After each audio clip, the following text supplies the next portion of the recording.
Hello, dear friends. I hope you are having a lovely day. This is Anish Majumdar. I am the career coach to the fiercely ambitious. Back at you today with a key must-win aspect of what you're out there doing when you're looking to lock down that next amazing opportunity, lock down that better role, lock down that high-level shift in job title or industry or scope, whatever is driving you, whatever that big dream is.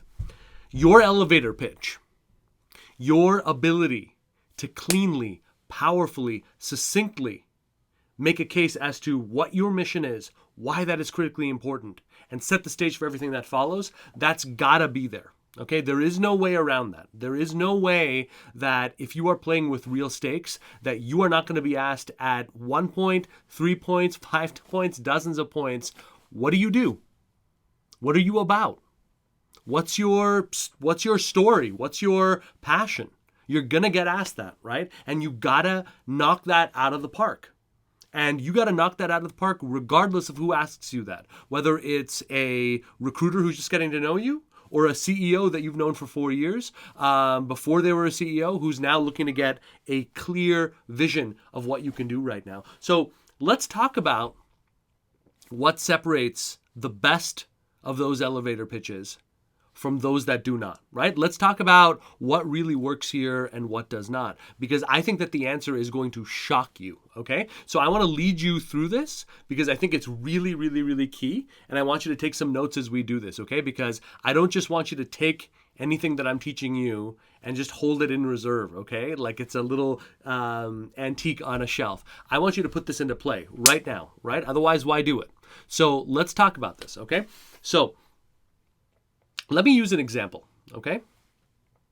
Let's say that I'm an expert in fixing posture, in identifying ways in which people are walking incorrectly and correcting that and making sure that now they can walk, now they can enjoy a higher quality of life, all of that, okay? And let's say I'm out there looking to generate more business, looking to build a partnership, looking to figure out what that next step is. But I know I need something. I know I need business. I need offers. I need something. And so let's say I'm asked, okay, what do you do? Now, my inclination is going to be thinking about myself. What's the most impressive, non-braggy way that I can talk about it, right?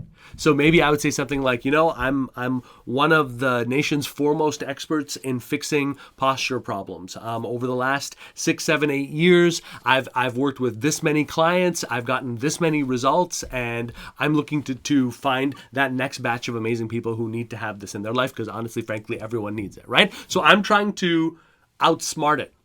Right? I'm trying to figure out a way to pitch myself that is basically going to give you the highlights of my professional history, right? So basically I'm using it as an excuse to just tell you, here's medal 1, accomplishment 2, accomplishment 3, accomplishment 4, ergo, I'm the best at what I do, ergo, you can trust me, it's credible, right? Why doesn't that work?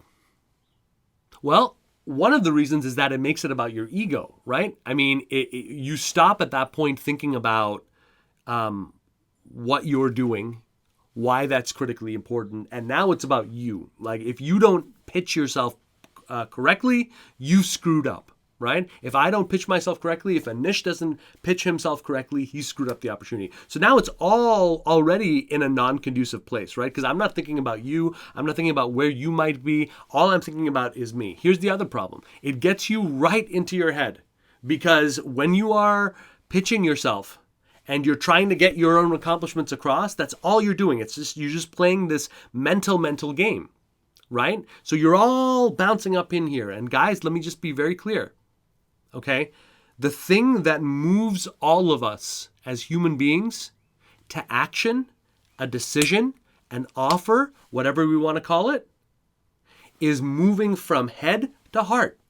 That movement has to be there. So how successful do you think this pitch is going to be if the whole time that you're saying it, all you're thinking about is, oh, I sucked there. Oh, I should have more segued more carefully into that and let them know that I've got this venture capital experience as well. You know what I mean? Like, you're all up in your head, and it makes it worse and worse and worse, because now it's just this intellectual exercise that you're trying to manage. It gets you thinking that you need the magical combination, right?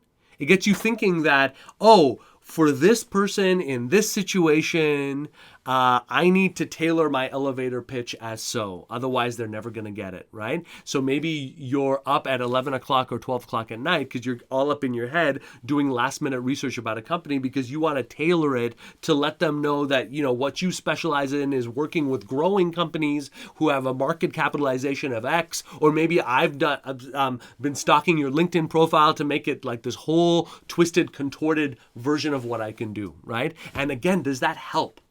Here's the fourth, and I would say maybe most important negative ramification of the way that most people think of an elevator pitch is that it always leaves you disappointed. When have you ever felt 100% successful about how you've pitched yourself? When? When was the last time you felt like, yes, I sold myself beautifully? We're not, or shall I say, most of us are not like that. Like, we don't like that. We don't like the idea of having to sell ourselves to begin with. We don't like the idea of having to pitch ourselves. It feels phony because there's no real parallel in our conversations and our day-to-day relationships that we can draw from. It's a totally artificial thing that you would never do unless there was an outcome attached, right? So making it all about you is the big fatal mistake. Now let me point you in another direction. Now let me point you in the direction of the cream of the crop, the top 1% of people. The top 1% of people who are experts at getting offers for themselves, right? Because the pitch is just one part. These guys, these women, these high performers, they specialize in that. And one of their key tools is a very, very powerful pitch. But here's the thing that's going to surprise you. For most of them, it's not written out beforehand. It's not memorized verbatim. All they did is they started and ended by shifting the focus where it belongs, which is to them. So let me go back to my example. Let's say that I'm the expert in solving posture, in having that. If I wasn't thinking about anything that I've done, but I'm just thinking about you, I'm thinking about every way in which you're experiencing that pain. You don't know that it's a posture issue, but here's what's happening. At the end of the day, your back is aching. Your kids want to play with you and you can't. You're on that couch.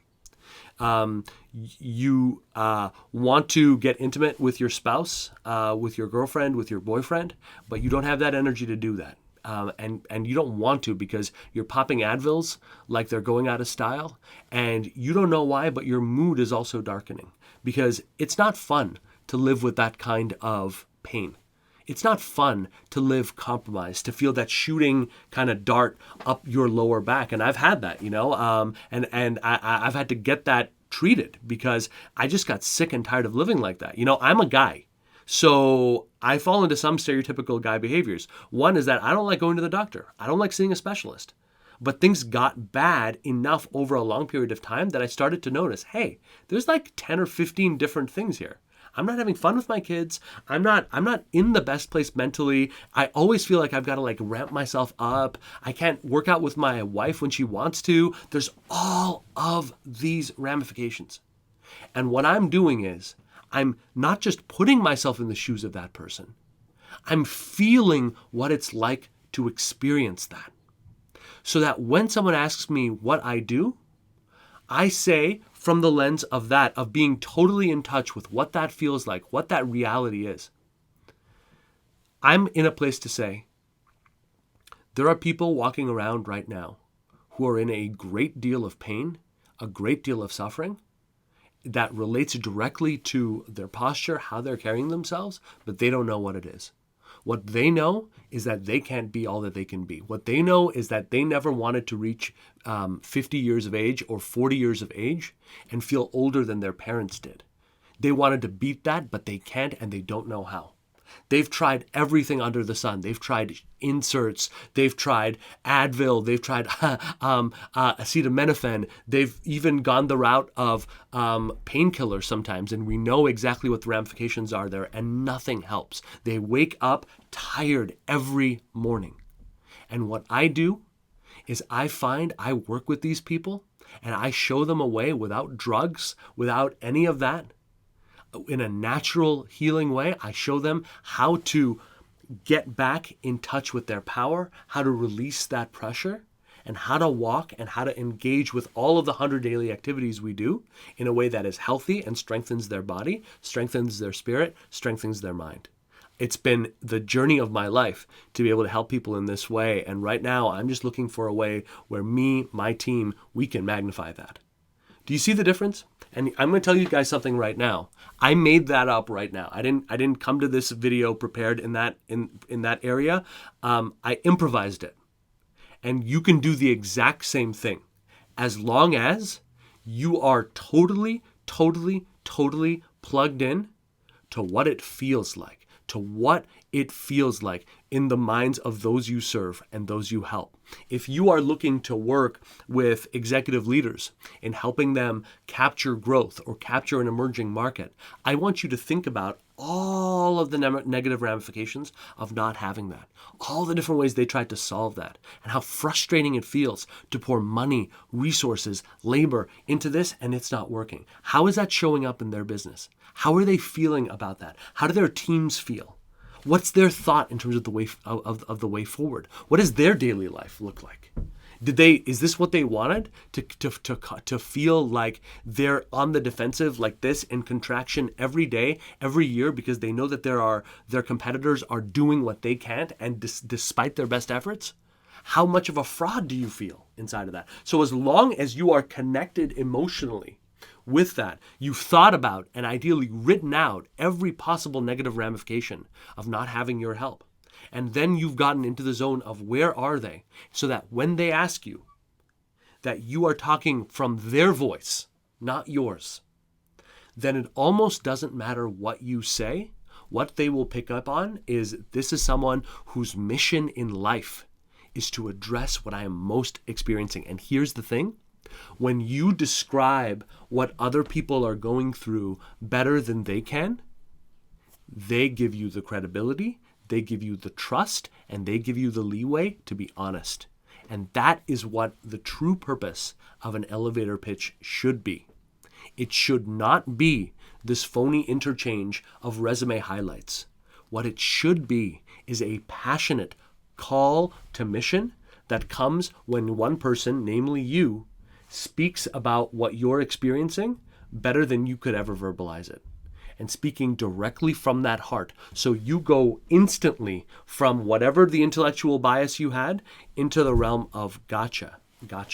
Any human being could understand. And you know that you're on that track because whatever you do resonates on a human level. Even if I don't know what you do, the way that you describe that, the way that you bring me in, makes me realize, of course, I understand. You make it universal and human when you speak through their lens, not yours, okay? So, as you practice that, I would recommend recording it. I would recommend having some good takes there. I would recommend feeling it out, okay? And yes, pay attention to common themes, but when the time comes, improvise it. Speak directly in this way. Don't worry about making mistakes. Don't worry about getting it perfect. You will not get it perfect. Don't worry about covering all the bases about who you are. You will not. Again, that is not the point. The point is to demonstrate your deep connection with what those you serve are experiencing at the deepest level. And if you do that, regardless of the words, your elevator pitch will do better than 99% of the ones out there. All right? So heed my words. Bring that into action, have the courage to improvise with purpose, and always feel deeply, intimately connected with what those people that you serve are going through. The deeper your connection, the faster it'll be for you to identify opportunities and capitalize them, okay? So go out there, keep being absolutely brilliant, and if you want to tie this into a deeper framework, if you're actively looking to find that next amazing dream role, to find that amazing opportunity, to get out of this job search trap, then this is just one part of an entire system that I and my team have developed for the right high performers to do this for the rest of their lives without any of the crap of having to ask for permission. So if that's you and that's where you're at, that you're like, okay, the elevator pitch is useful, but I need significantly more than that, here's my answer to you, okay? I want you to go over right now to helloanish.com. That's HELLOANISH.com. I have teed up a brand new masterclass that is called The Fatal Flaw in Job Searching, and it's going to show you exactly the 5 key shifts that our mastermind clients are using right now to never answer a job posting ever again, to never be waiting around for another recruiter to get back to them ever again, to never be feeling like, why do I keep getting all the way up to the last stage and then they bail on me, they ghost on me, and they treat me like crap. If you know that you are done with that and you want an end-to-end better way, I want you to go over to helloanish.com right now. Make the time, take the masterclass. I promise you it is going to be one of the best decisions that you have made towards your career in a very, very, very long time.